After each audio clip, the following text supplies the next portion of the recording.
The castle sleeps. Its stone towers stretch into the pale blue pre-dawn, cloaked in silence. Cold air clings to the outer walls, dew gathering on ancient bricks like tiny crystal offerings to the approaching sun. Within the heavy belly of the fortress, beneath layers of flagstone floors, noble chambers, and echoing great halls, there lies the kitchen. It is dark, still silent, but not for long. This is where the day begins. Before the rooster even stirs, a small wooden door creaks open. Through it slips a single figure, bundled in wool, carrying a bundle of twigs and kindling cradled in her arms. Her boots pad softly over the dirt floor. She does not speak. She does not need to. Her body knows the rhythm, the ritual of what is to come. She kneels before the blackened stone hearth, now cold from the night.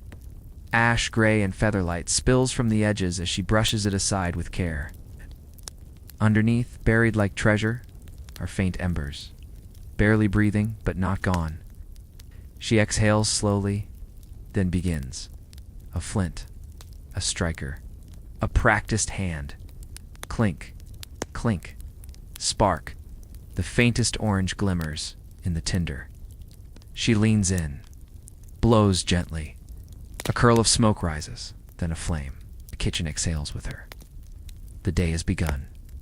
She builds the fire slowly, stacking larger logs like a sculptor shaping flame. The warmth creeps out across the stone, licking at the cold air. Shadows begin to retreat toward the corners, replaced by flickering gold. With a clay pitcher, she fetches water from the iron pot resting near the hearth. She pours it into a kettle and hangs it above the fire. It will be the first thing to boil. For morning oats, for scalding spoons, for warming cold hands. There are no clocks here. Time is marked by light, by the rhythm of footsteps, by the hiss of water turning to steam. She pulls a cloth from a wooden bowl tucked near the coals. Inside, a mass of dough risen slow through the night. The surface is soft, domed, and fragrant. She presses 2 fingers into it. It sighs beneath the touch. Bread. Simple, sacred, essential. Its smell alone will wake the castle. She divides the dough into rounds, patting each with flour, shaping with the heel of her hand. Some will go to the noble's table, others to the soldiers, and many to the workers in the field. Each loaf must be marked. She reaches into a box of wooden stamps, carved with crosses, stars, birds, and beasts. Symbols of family, of faith, of protection. One loaf bears the stag of the Lord, another the fish of the chapel. Each pressed gently into the crust, before the bread is laid near the fire to proof a little longer. Now footsteps. More figures drift in: cooks, apprentices, a boy with a bucket of eggs, a girl with arms full of leeks. No one speaks loudly. The morning is sacred. There's a quiet reverence in the routine. The head cook arrives last. She is not loud, but her presence is unmistakable. She looks over the dough, nods, touches the logs in the fire, adjusts them, tests the water's heat with a careful hand. She wears an apron, stained with time, and a look of practiced calm. Her hair is tied beneath a linen cloth, her sleeves rolled high. Now the true symphony begins. Oats are stirred into boiling water, eggs cracked into iron pans, onions chopped with a rhythm so soft it's almost music, mortar and pestle grind herbs, rosemary, sage, thyme, releasing scent into the air. A pot is hung for stew, though it won't be needed until mid-morning. Everything is in motion, yet nothing is rushed. There's peace in the repetition, a slow unfolding of tasks that have been done day after day for hundreds of years. Bread, broth, fire, flour, again and again. The castle may be a fortress, a place of power and politics, but this kitchen, warm and low, is its heart. And as the morning creeps forward, that heart begins to beat. The smell of warm bread begins to rise. The scent drifts upward through narrow stone corridors, past storerooms of salt and barley, past the baker's bench and the bundled sacks of rye, oat, and coarse ground spelt. Up above, the great hall still slumbers beneath its heavy tapestries. But here in the kitchen, the rhythm of life has already begun its quiet crescendo. The first loaf is placed into the oven. The baker uses a long-handled wooden peel, easing the round gently into the stone chamber, where heat ripples in soft golden waves. The crust will begin to form almost immediately, a skin of steam and flour reacting with the heat of the fire-kissed stone. More loaves follow, each one carefully arranged, not too close, not too far. Everything is measured, not in numbers, but in knowing. Outside, the first rooster calls. Its voice echoes faintly across the bailey, where mist still curls around the base of the towers. A stable hand stirs in his hay. Guard shifts atop the wall, stretching stiff limbs beneath his wool cloak. But in the kitchen, no one looks up. The cooks know the time, not by the birds, but by the bread. The oven's heat is sacred. They whisper about the flames sometimes. How too strong a fire can scorch the bottom of a loaf before the top even browns. The good steam, the breath of yeast and fire must rise just right. The boy is tasked with watching the smoke. He peers into the vent above the oven's arch, noting how quickly it curls, how thick it looks against the sky. He's learning slowly how to read it. This, too, is a kind of literacy. In the corner, a pot of early morning porridge is stirred, thick bubbling. Made from barley this morning, sometimes oats or millet, depending on what's left in the storeroom. It is flavored lightly, a splash of milk if the cow gave enough, a spoon of honey if it's not too precious. The kitchen children will eat this first, then the stable hands, if any remains. It is not a grand meal, but it is warm and filling and honest. A loud clack echoes as a cleaver meets the chopping block. A girl of perhaps 15 is cubing turnips. Her rhythm is slow, not yet practiced, but focused. Beside her, an older woman trims leeks with a blade so worn, its wooden handle has molded perfectly to her grip. They do not speak. They work by the same invisible script. In the rafters above, strings of herbs swayed gently in the rising warmth. Bay leaves, sage lovage, tied in bundles, dried by time, infused with centuries of kitchen breath. They hang like sleepy guardians, watching, waiting to be crushed into stews and sprinkled into pots. A sprig is taken down, crushed between calloused fingers, and tossed into the porridge. The room sighs with its arrival. Its footsteps echo down the stairwell.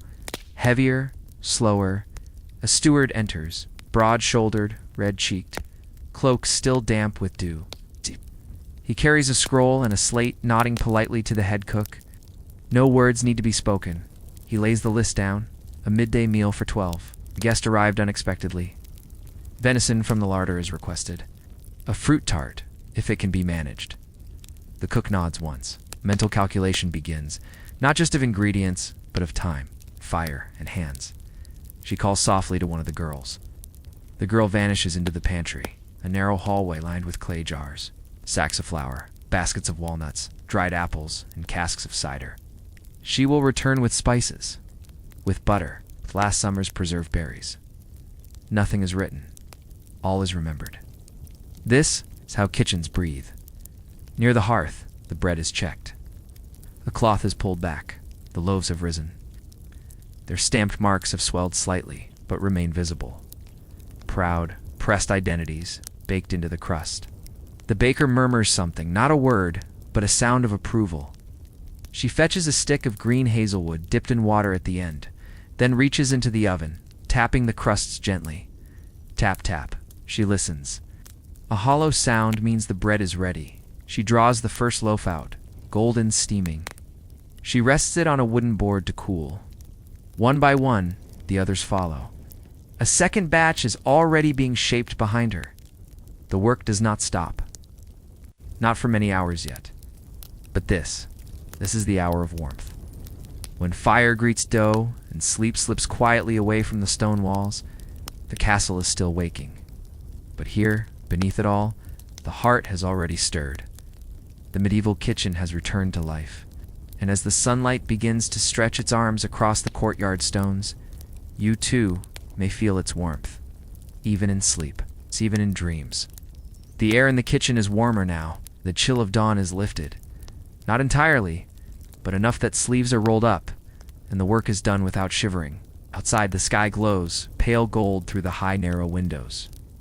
Inside, the scent of baked bread and early herbs lingers like a soft veil over every stone and beam. The first loaves cooled gently on wooden racks, crusts crackling ever so faintly as steam escapes their cores. That sound, barely audible, is known by the cooks. It's a quiet music. It's a hush of bread becoming real. A servant enters, carrying a wooden tray with 3 empty jugs. She does not ask. She waits, patient and still. The head cook glances once, then nods toward the pitcher of warm cider and the pot of barley tea kept by the hearth. The servant bows her head and fills them carefully. These are for the noble's chamber, where a late-rising lord prefers something light before noon. Nothing too hot, nothing too heavy, just warmth and familiarity. Even in a world of power and protocol, small comforts carry weight. A pair of boys return from the small garden plot just outside the kitchen wall. They bring with them baskets filled with greens. Young spinach, spring onions, broad-leafed sorrel, still damp with dew. Ow. A handful of purple flowers peek from the side. Violets and chive blossoms. The head cook smiles softly at the sight. These she will use not only for flavor, but for beauty. The noble's midday tart must not only taste rich, it must look as if the season itself had kissed the plate. In the back of the kitchen, a different rhythm unfolds. Barrels are opened. Salted meat is inspected. Strings of garlic are counted, then peeled. Knives are laid out with care, their edges checked with the pad of a thumb. Each knife belongs to a cook, and each cook guards it like treasure. The blades are not identical. One is long and curved, made for slicing joints of roasted meat. Another, narrow and short, meant for peeling root vegetables. One, almost comically wide, used for cleaving bones cleanly. Each knife tells its own story, etched not in words, but in the worn handles and the feel of it in the hand. At the chopping bench, quiet chatter begins to emerge. Not loud, not disruptive, just the soft murmur of those who work side by side. A girl shares a dream she had, of dancing in the great hall wearing a dress made of goose feathers. An older woman chuckles and tells of a time when a chicken ran straight through the kitchen, flapping and flinging flour in every direction. Even the cook had to laugh, she says, and the laughter made the bread rise better that day. There is warmth in these tales, not just from the fire, from the comfort of repetition and shared memory. The steward returns, this time with specifics. The guest is a friar. He will eat simply, he says. But still, he must be fed well. The cook nods. A fresh trout will be used, drawn from the moat that morning. Poached in white wine and herbs, served with boiled greens and a thick heel of bread. No meat, no garlic. A pear, if one remains unbruised. She gestures to one of the younger boys, who vanishes into the cold cellar with a lantern, the scent of fish oil and candle wax trailing behind him. The dessert will be simple. A fruit tart with dried cherries and crushed nuts. The crust is already being prepared. Butter cut into flour, then pressed into a clay dish and placed near the hearth to rest. No sugar, of course. It's too dear. But a spoonful of honey mixed with warm wine will do. On top, a few of the violet petals, a touch of grace just for the eye. Outside the kitchen, bells ring faintly from the chapel tower. A call to mid-morning prayer. Some of the cooks bow their heads briefly, others cross themselves and continue. There's no time to leave, not when bread is baking and the tart is cooling. But the heart offers its reverence even when the hands are busy. The kitchen is in full motion now. Every inch of the space is alive. Pots simmering, bread resting, vegetables washed and sorted, knives flashing in slow arcs, boots scuffing against the floor, ladles clinking softly on the rims of iron pots. It is not chaotic, it is orchestrated. The dance of the medieval kitchen is a slow, deliberate one, and it's music. It is silence, fire, breath, and steam. And still through it all, the fire burns, not in a roar, but in a soft, consistent murmur. It is the kitchen's soul, always there, always glowing.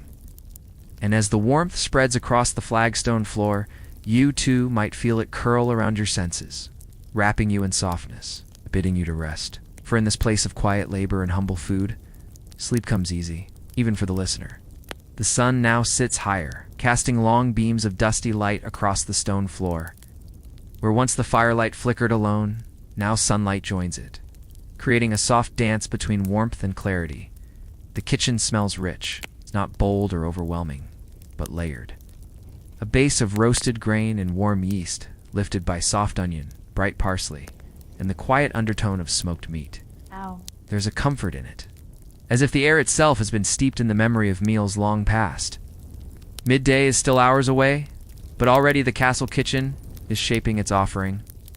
At a long wooden table, a pair of apprentices carefully pluck small feathers from game birds, likely caught the day before.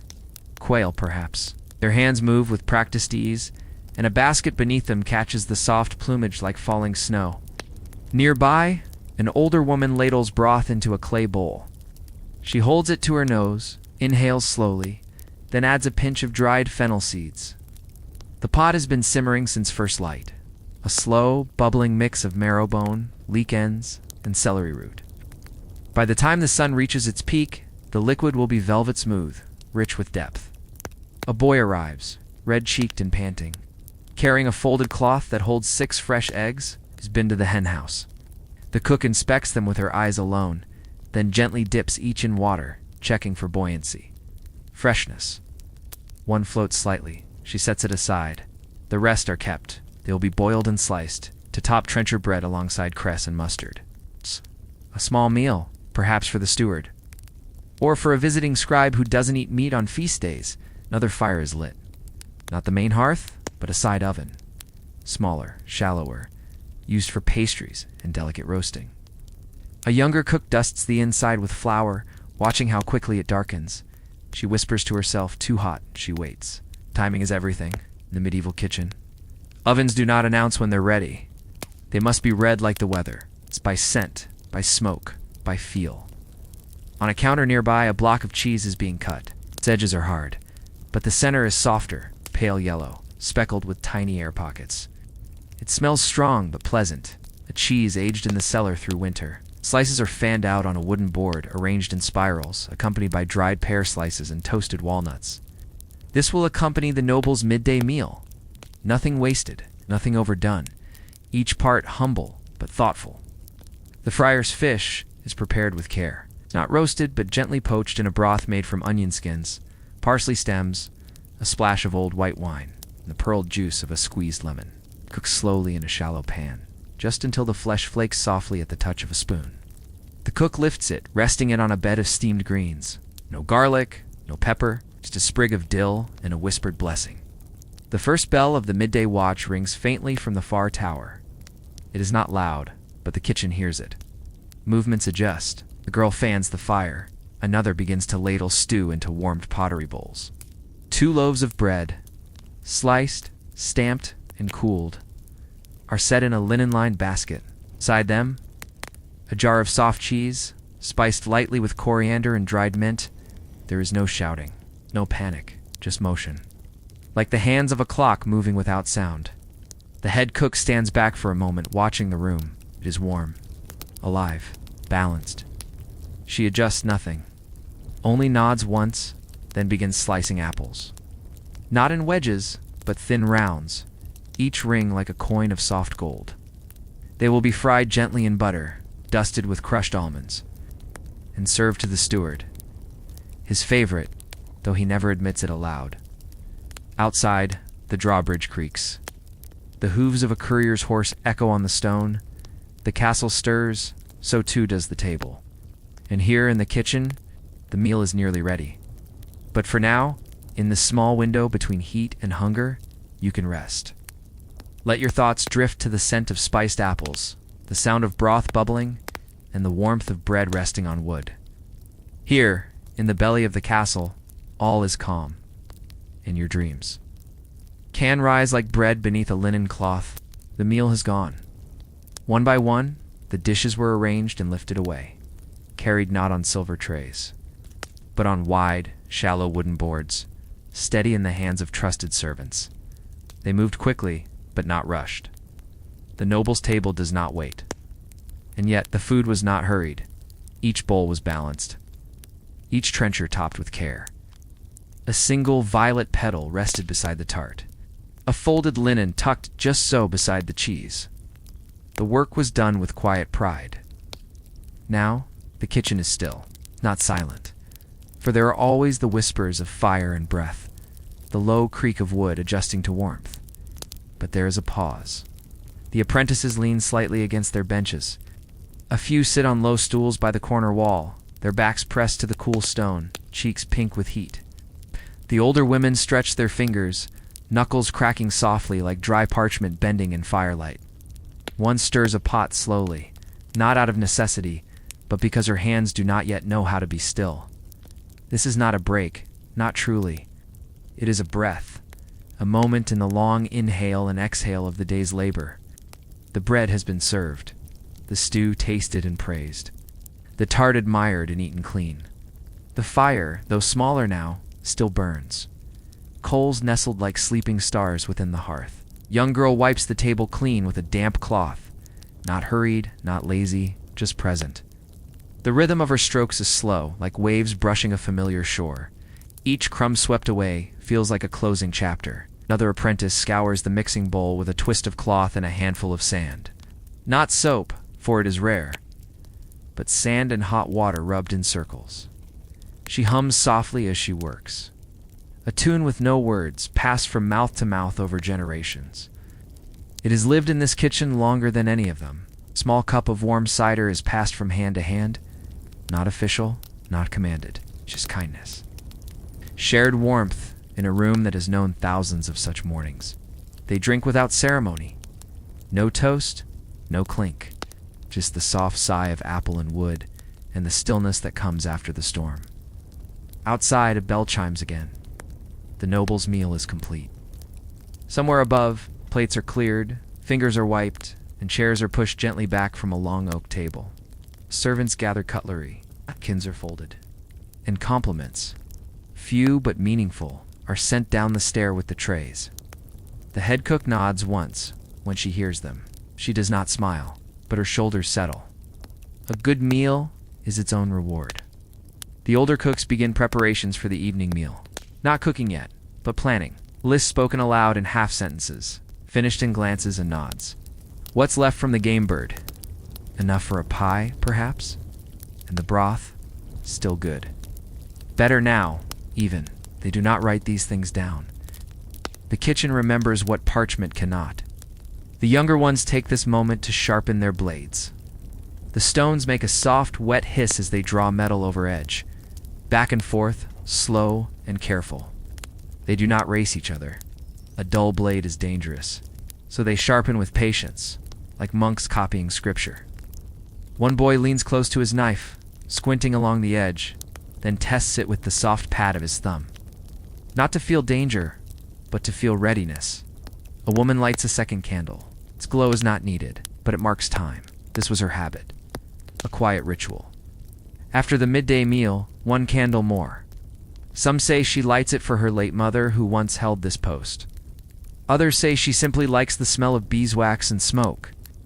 Either way, the flame joins the room's warmth. In this rare hush, the kitchen becomes something else, a space between tasks, a moment of stillness in a world that does not rest. Even the fire seems to breathe slower now, its coals softening to a dull red, its smoke thin and lazy. Curling toward the high chimney like a sigh, if you listen closely, you can hear it. The quiet gratitude of tools resting, the creak of the old wooden beam above the hearth, the soft clatter of cooling pans, and the heartbeat of a space that has fed countless mouths through countless days. And perhaps as you rest now, you can imagine yourself there. Sitting on a warm bench, hands cupped around a mug of cider, listening to the hush of history. Let your breath slow, let your thoughts soften, and let the castle kitchen, in all its humble grace, carry you gently into sleep. The kitchen does not sleep in the afternoon, but it moves differently, slower, softer, like the heartbeat of someone dozing lightly in a warm chair, not fully asleep, but unbothered by the world. Outside, the courtyard bakes gently under the early afternoon sun. The stones shimmer, birds flit from gutter to gable, even the dogs lie still in the shade. But inside, the kitchen breathes in slow rhythm. A young boy sorts lentils. He crouches by the pantry wall, a shallow basket in his lap, and a heap of beans before him. His fingers move with care, plucking out small stones, pieces of straw, the odd shriveled pod that must be set aside. It is quiet work, meditative. He hums, a tune with only 3 notes, and across the room, an older cook hums the same 3, without meaning to. At the long table, 3 women peel root vegetables, turnips, parsnips, carrots, pale and knobby. They work slowly, the peels curling down like ribbons, landing in a shared pail with a soft shush. One speaks. She used to boil these with a clove. Just one. Another replies, I said it was enough to wake the tongue without waking the devil. They chuckle. It is an old joke. It has no meaning now, but still, it is retold. In the corner, an apprentice tends to the kitchen knives. He's laid them out like instruments. Not soldiers, not weapons, but trusted tools of transformation. One by one, he oils the blades with a soft cloth and fat rendered from the last roast. Not too much, just enough to shine. The handles are checked, fitted tight, the balance is tested. And when he holds the longest blade upright, it catches a bit of sunlight from the small kitchen window. Light gleams along the spine, not sharp like danger, but bright like memory. A soft knock at the outer door, or a farmer's boy delivering eggs. A maid from the Lord's chambers asking quietly for more oatcakes. Castle cat, nosing its way in, hoping for a scrap of fish skin or a forgotten heel of bread. No one is turned away. Not in the kitchen. In the corner, a pot simmers gently. Inside, leftover bones, bits of onion, parsley stalks, a turnip that was too soft for slicing. It bubbles. Not for today, but for tomorrow. Stock, they call it. The soul of the next day's meal. Not measured occasionally, not measured, not watched. Just trusted, like all good things in this place. The afternoon passes in gentle tasks. Brass pans are polished until they catch firelight like mirrors. The flagstone floors are swept with a broom of bundled twigs. A sack of coarse salt is moved from the cool corner to the center, its drawstring tied with a leather thong worn soft by years of pulling. The kitchen does not shout, never does. But it speaks in the rustle of aprons, in the rattle of bowls, in the crackle of coals not yet dead. And somewhere between one breath and the next, a breeze stirs. Soft, unexpected. It slips in through the high window, carrying with it the scent of lavender and distant hay. A reminder, even castles sit within seasons. And in this moment, the kitchen sits at the center of them all. A warm womb of stone and steam and time. The baker returns to her bench. There is more dough now. Mixed and resting since mid-morning, soft, sighing under its linen cover. She presses it down gently, folds it, shapes it again. New loaves for the evening table, or perhaps tomorrow's early breakfast. Each one begins with touch, not recipe.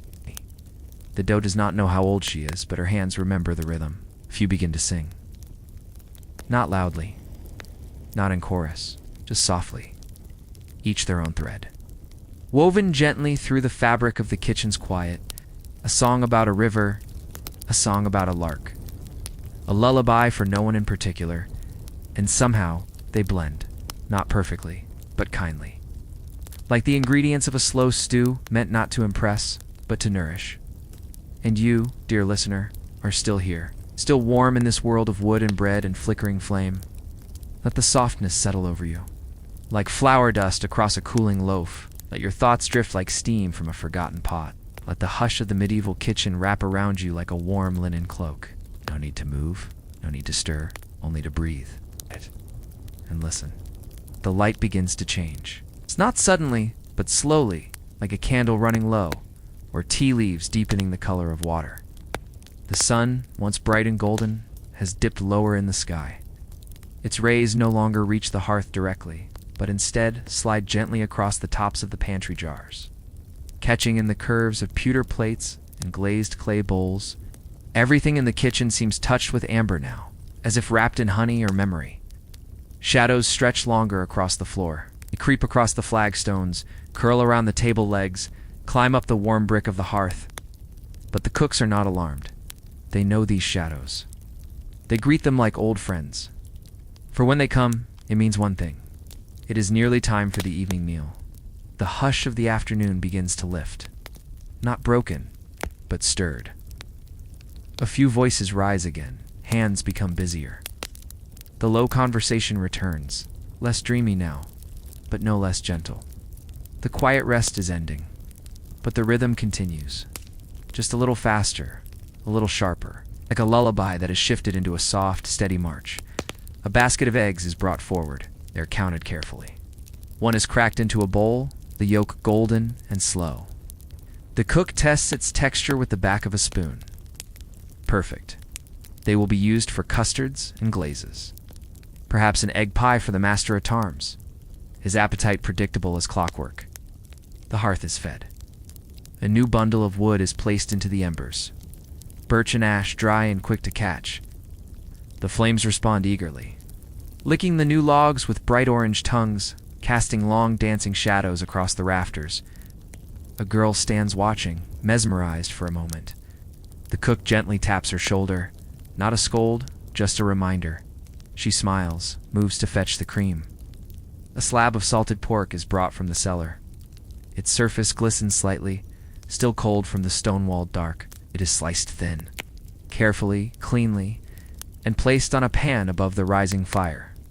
The smell is immediate, savory, rich, familiar in a way that touches the back of the tongue and the base of memory. Ow. One of the boys sniffs the air, eyes half closing in appreciation. Other hands are busy now, peeling apples, filling meat pies, trussing birds with twine, plucking rosemary needles from their stems. There's more movement now. But it is still quiet, still respectful. No one yells. No one rushes. Even as time presses forward, the kitchen holds to its gentle law. Nothing hurried, everything with care. In the corner, the baker shapes one final batch. These will be small loaves, sweetened with a spoon of honey, studded with nuts and dried plum, meant for the guests. To be served warm at the end of the meal, with soft butter and a pot of wine-simmered pears. She presses them gently into their forms, then marks each with a stamp. A quiet emblem, symbol known only to this kitchen and this cook. When they emerge from the oven, each loaf will carry her silent name. The steward arrives again, his slate in hand, his expression unreadable. He speaks to the head cook in a low tone.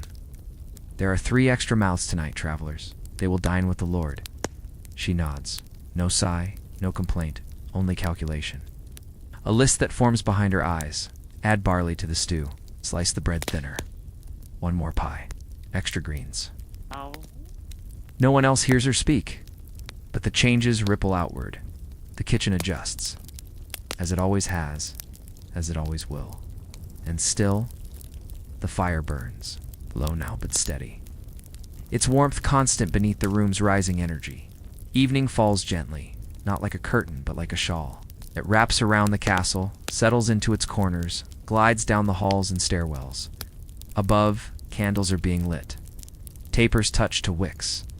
Flame passed from hand to hand like a secret, but down here. The hearth has been lit all day, and in its glow, the supper will be born. And you, dear dreamer, can stay here still. Let your breath match the kitchen's slow rhythm. Let your thoughts blend with the scent of wood smoke and herbs. Let the world outside drift away. You are part of this now, a guest in the warm belly of the castle, a friend to the fire, a witness to time moving gently. Sleep, if it comes, will come soft and clean, as sure as bread rises, and shadows stretch. The final dishes leave the kitchen.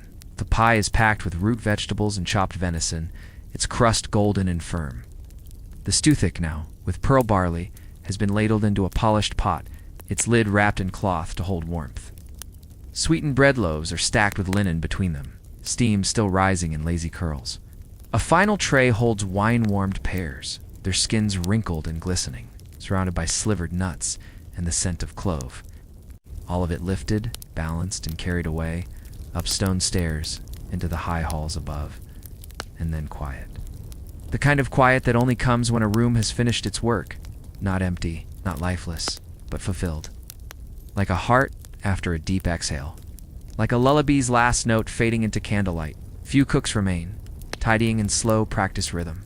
Ashes are banked. Knives return to their wooden slots. The last pot is scrubbed with salt and cloth, its shine catching the fire's fading flicker. A girl leans over the long table, gathering flour into her cupped hands, then letting it fall again through her fingers. Not to clean, not to waste. Just to feel it one last time. The baker wipes her board. Apprentice hangs the spoons. The oldest woman in the kitchen, who does not speak much, places one last log onto the hearth, not to stir the fire, but to feed it while it sleeps. The log catches slowly, a low curl of blue smoke rising toward the chimney, twisting like a dream. One by one, the lanterns are extinguished. Not with haste. Never with haste. Each flame is thanked with breath, each wick left to cool in its time. The hearth remains, a deep red glow beneath the ashes. Its warmth will last until morning. Outside, the stars appear. Not many, just a few brave ones piercing the clouds above the tower. The wind settles. The owls begin their rounds, but down in the kitchen, there is no movement now. Only the soft creak of beams shifting, the occasional plink of cooling iron, and the sound of your own breathing, slow, even at peace. For though this was a place of labor, it was never a place of hurry. And though it fed many mouths, it never forgot to feed the spirit. Here, among the embers and clay, salt and spoon, you have found stillness. And perhaps in time you may find sleep. Rest now, traveler of time. You have walked the warm stones of the medieval kitchen, felt the rhythm of its hours, heard the silent songs between its fires. Let them stay with you in dreams, in breath, in the hush between thoughts. The hearth is quiet, the bread is baked, the spoons are stilled, and you are safe in the warmth of history.